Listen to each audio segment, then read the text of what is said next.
बिस्मिल्लाहिर्रहमानिर्रहीम। अस्सलाम वालेकुम बच्चों, कैसे हैं आप? उम्मीद करते हैं कि आप खैरियत से होंगे।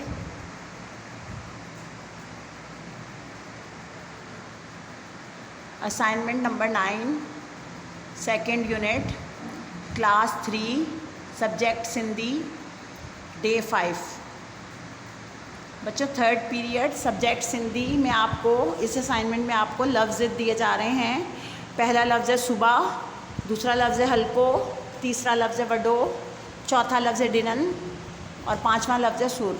बच्चों, आप कॉपी में 2 कॉलम बनाएंगे जिसमें आप अल्फाज उतारेंगे। सुबह, हल्को, वडो, डिनन, सुर।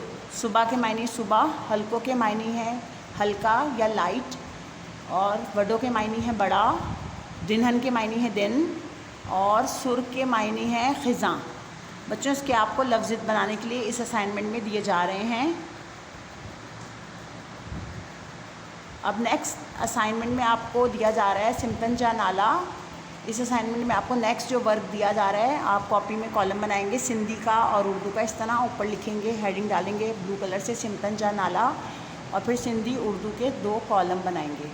उसके बाद आपको जो अगला असाइनमेंट वर्क दिया जा रहा है इस असाइनमेंट में वो है हिक्कान डह ताइन अंग, यानी 1 से लेकर 10 तक आपको गिनती दी जा रही है। अब बच्चों आप देखिए हम इसे सॉल्व कैसे करेंगे। अब हम आपको सॉल्व किया हुआ दिखाते हैं। जो कि पहला था, सबसे पहला वर्क था हमारा इस असाइनमेंट का लफ्ज़। सुबह का आप ज़िद लिखेंगे शाम।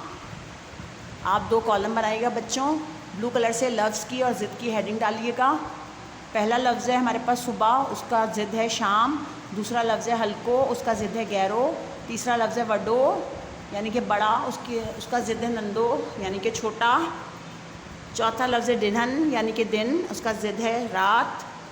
और पांचवा लफ्ज़ है सुर यानी कि ख़िज़ां, इसका ज़िद है बहार। बच्चों, आपको लफ्ज़ दिए जा रहे हैं। सुबह, सुबह का आप लिखेंगे शाम। दूसरा लफ्ज़ है हल्को यानी कि हल्का या लाइट, इसका ज़िद है गैरो यानी कि गहरा।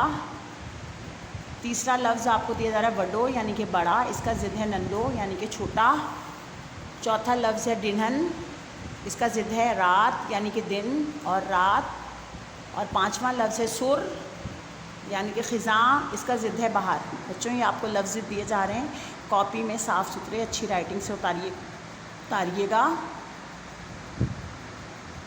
इसके बाद आपको नेक्स्ट वर्क दिया जा रहा है बच्चों इसी असाइनमेंट में सिमतन जा नाला, यानी कि सिमतों के नाम, डायरेक्शन नेम आपको दिए जा रहे हैं। आप 2 कॉलम बनाएंगे सिंधी और उर्दू का। उसमें पहले में लिखेंगे ओभर, उसके मायने मशरिक़। दूसरा है ओल, उसके मायने मगरिब। तीसरा उत्तर, उत्तर के मायने हैं शुमाल। और चौथा है दक्कन, दक्कन के मायने जुनूब। बच्चों, ये 4 आपको सिमतों के नाम दिए जा रहे हैं। पहला है ओभर, ओभर के मायने हैं मशरिक़। दूसरा ओल, ओल के मायने मगरिब। तीसरा उत्तर, उत्तर के मायने शमाल। चौथा दक्कन, दक्कन के मायने जुनूब। बच्चों, आपको ये सिमतों के नाम करने हैं सिंधी में और उर्दू में। 2 कॉलम बनाइएगा और साफ़ सुथरी राइटिंग में ये काम कीजिएगा। बच्चों, उम्मीद करते हैं आपको ये काम समझ में आ गया होगा। अब इसके बाद नेक्स्ट और लास्ट स्लाइड देखिए, हिक्कान डह ताइन अंग। इसमें आपको गिनती दी जा रही है 1 से 10 तक। इस तरह आप 2 कॉलम बनाएंगे। पहले में आप ये गिनती लिखेंगे सिंधी की हिंसों में, फिर आप हुरूफ में लिखेंगे हिक, 1 को कहते हैं हिक, 2 को कहेंगे बा, 3 को कहेंगे ती, 4 को कहेंगे चार और 5 को कहेंगे पंज। बच्चों, सिंधी में पढ़ना सीखिए। हिक, मेरे साथ साथ पढ़िए। हिक, शाबाश, बा, ती, 4, पंज। बच्चों, मेरे साथ साथ पढ़िए। हिक, बा, ती, 4, पंज। अब बच्चों लास्ट स्लाइड देखिए, इस तरह है। 6 को लिखेंगे 6, 7 को लिखेंगे 7, 8 को लिखेंगे 8, 9 को लिखेंगे 9 और 10 को लिखेंगे 10।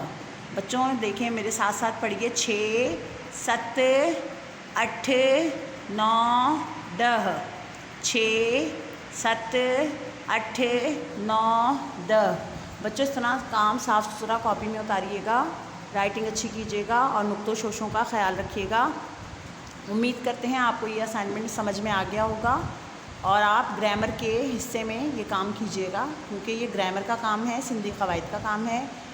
अच्छा बच्चों, अब हम अपना लेक्चर ख़त्म करते हैं। आज के लिए इतना ही, फिर मिलेंगे। अल्लाह हाफ़िज़।